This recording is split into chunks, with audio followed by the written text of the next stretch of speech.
Je pourrais dire que j'ai battu Céline Dumerc qu'une fois dans ma vie. Bien joué.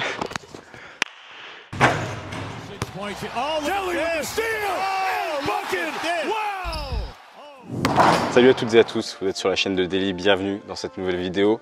Aujourd'hui, je suis du côté de Basketland et je suis en compagnie, attention, petit moment éloge, de celle qui est pour moi la meilleure joueuse de l'histoire du basket français. Mesdames et messieurs, Céline Dumerc. Bonjour Céline. Salut.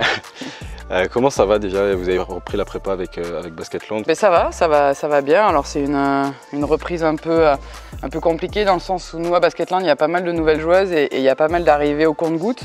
Donc du coup c'est pas évident. Ça fait 2 semaines et demie là qu'on est ensemble. Il y a des nouvelles qui arrivent cette semaine. Il y en a qui sont pas encore là. Donc on se met en place tout doucement. Mais c'est voilà, on a hâte que la saison commence. On a vécu une magnifique aventure l'année dernière.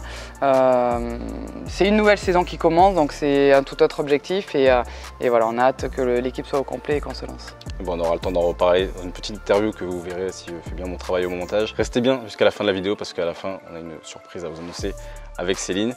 Au programme aujourd'hui, Céline, on va avoir 2 petits défis de shoot. Un premier pour que je puisse me mettre en jambes moi parce que toi tu as déjà 1 heure d'entraînement dans les jambes. Ah mais je suis fatigué donc du coup tu peux m'avoir sur l'usure. Ah bon, on verra, il faudra déjà que je me règle. Un deuxième petit défi de shoot avant de passer pour nous à l'interview. On y va? Est-ce que tu es prête? Je suis prête. Et bah c'est parti, let's go. Alors Céline, du coup pour cette interview, moi j'ai pas envie forcément de parler de ton parcours en lui-même parce qu'il y a déjà plein de personnes qui en ont parlé. Si vous n'avez pas vu, j'ai fait une vidéo sur Céline Dumerc, je vous ai fait un portrait au tout début de ma chaîne, mais j'ai plutôt envie de l'axer sur les émotions que tu as ressenties dans ta carrière. Déjà, si je te parle d'émotions, là, ça te fait penser à quoi?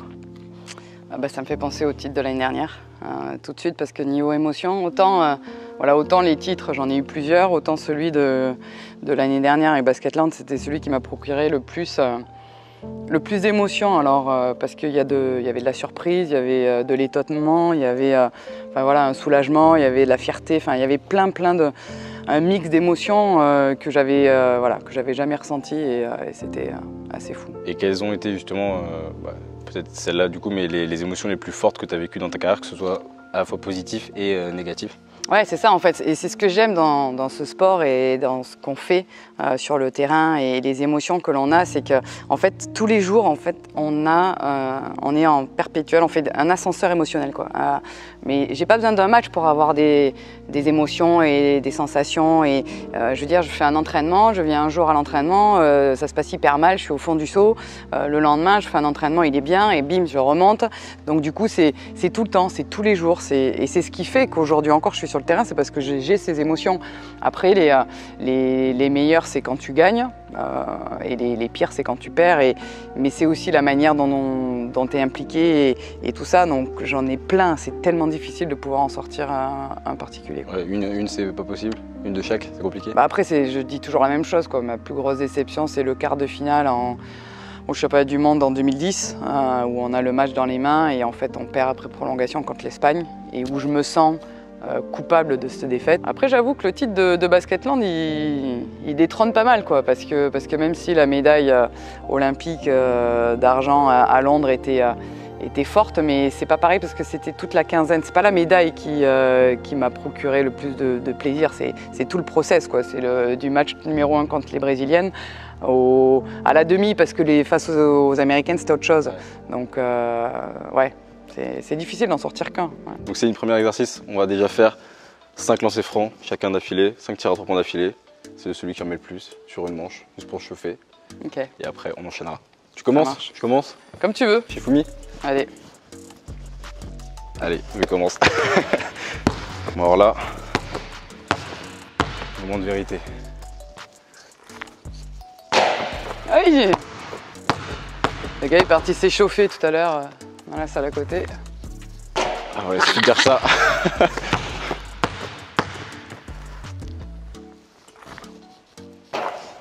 Ok, 2, 3.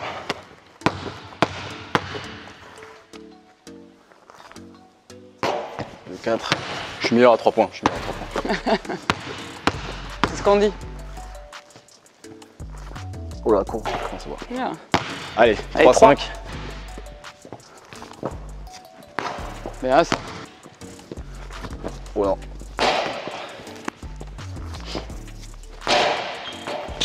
1, 3. 2-4. Ça c'est le bon passe, bon shoot. C'est la passe de merde qui fait shoot de merde. Et voilà. 2-5 et 3-5. Petit 50%. Ouais. C'est pas génial ça. Je sais pas si c'était une bonne idée que je commence. On fait le total des deux? Merde. Ouais.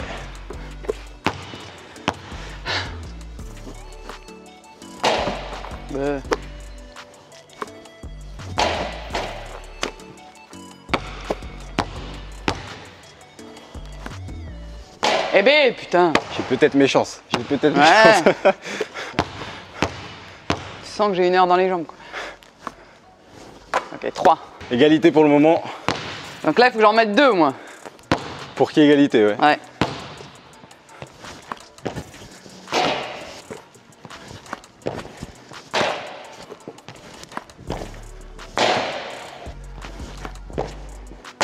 Oh là là. Le dernier. Pour égalité quoi. Oh, c'est clutch. On en fait 3 à 3 points Allez, sur une mort subite. vas-y. Oh, oui, oui. Là, faut pas avoir les bras qui tremblent. Ouais. Allez. Joli. Allez, 2-3. Putain, pression.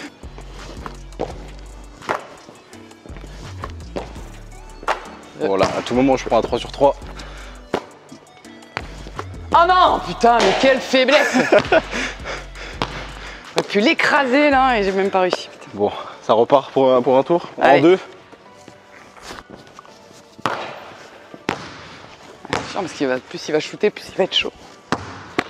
Et moi, plus je vais shooter, plus je vais me fatiguer. Oh non. Aïe, aïe, aïe, sur 2. Ah, ça peut durer longtemps comme ça.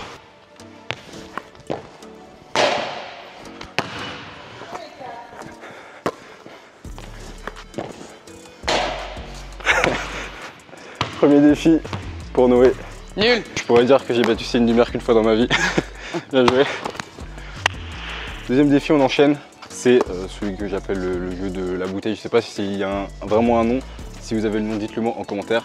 On va installer et on se retrouve juste après. Et justement, les JO, j'ai isolé ce moment-là, mais moi j'étais devant ma télé à ce moment-là. Je pense qu'on était beaucoup à regarder. Et en tant que joueur, pour ceux qui sont dans les clubs amateurs, tout ça, on n'a pas forcément cette dimension. Je me posais la question, par exemple, les shoots que tu mets contre le Royaume-Uni en 2012 au JO, il se passe quoi dans ta tête au moment où tu les prends? Celui pour revenir à égalité pour aller en prolongation et celui pour gagner à la fin du match. Qu'est-ce qui se passe au moment où, je sais pas, tu dribbles, tu te dis il faut que je prenne le shoot, comment ça se passe? Ouais, bah en fait, il se passe rien, j'ai envie de dire, c'est con, mais en fait, il se passe tout et rien et t'es déconnecté, tu sais, t'as juste pris les informations de quand je remonte le ballon et que je suis en train de me dire là, on est à -3, donc il n'y a pas grand-chose à faire, si ce n'est trouver un tir à 3 points. J'ai la balle, en plus je traverse, enfin... T'es déconnecté, tu sais qu'il faut que tu fasses cette action et je suis pas focus dans le côté il faut que je le réussisse. Il faut prendre un 3 points. Après, on le marque, c'est très bien, on le marque pas, mais il faut faire ça, tu peux pas faire autre chose. Donc du coup, ça t'enlève, enfin, en tout cas moi ça m'a enlevé pendant toute la quinzaine de Londres, je me suis enlevé le résultat en fait. J'étais juste dans le process de ok, il faut que je fasse ça et quand tu entreprends quelque chose avec conviction, tu te rends compte que des fois ça marche. Je pense que ça t'a permis d'être plus soulagé sur le terrain. Ouais, voilà, et la pression de réussir, tu sais, absolument il faut que tu marques. Non, c'est pas comme ça que j'ai pris ces tirs-là. Il faut le prendre parce qu'il faut le prendre, quoi. T'as pas trop le choix. Le deuxième, c'est un peu différent parce qu'on n'a pas besoin d'un tir à 3 points pour gagner. Et c'est en plus j'ai Marion Laborde à côté qui est notre shooteuse attitrée de l'équipe, mais je décide de pas lui faire la passe. Voilà, très selfish. Mais parce que toute la compète ou tout le match m'a amené à avoir cette liberté ou cette légèreté dans mon esprit qui a fait que, en plus je fais un mouvement que je fais jamais ou entre les jambes, des trucs un peu freestyle, le truc que je fais pas. Donc je suis vraiment dans un autre, je suis ailleurs. Donc deuxième exercice, comme je vous ai dit, le jeu, on a une bouteille qui est juste à mes pieds, on a 6 soucoupes qui sont à côté. On va devoir tirer poste haut à chaque fois que l'un de nous marque. On va déplacer la bouteille dans notre camp et c'est le premier qui réussit à emmener la bouteille de son côté à la fin du dernier plot qui a gagné. Donc ça peut durer longtemps, ça peut être très rapide. On verra si c'est très rapide, on fera en 2 manches gagnantes. Si c'est très long, vous aurez qu'une seule manche. C'est parti, let's go. Cap, c'est prête? Allez. 3, 2, 1, c'est parti. Clear out the room, I'm coming through, they wanna see what I'm about. Yeah, I got skills, do it for the thrill, I'm on a paper route. Extra, extra, read about it, I'm today's trending topic. I put commas over bullshit, yeah, I put that on mamas. They tryna block all my blessings, they thought I lost for stepping. I bet on me and my team, ISO is what I'm repping. Put on for the whole city, yeah, I got them rocking with me. I bet on me and my team, ISO is what I'm repping. Sending emojis, I'm blowing a pack of that OG.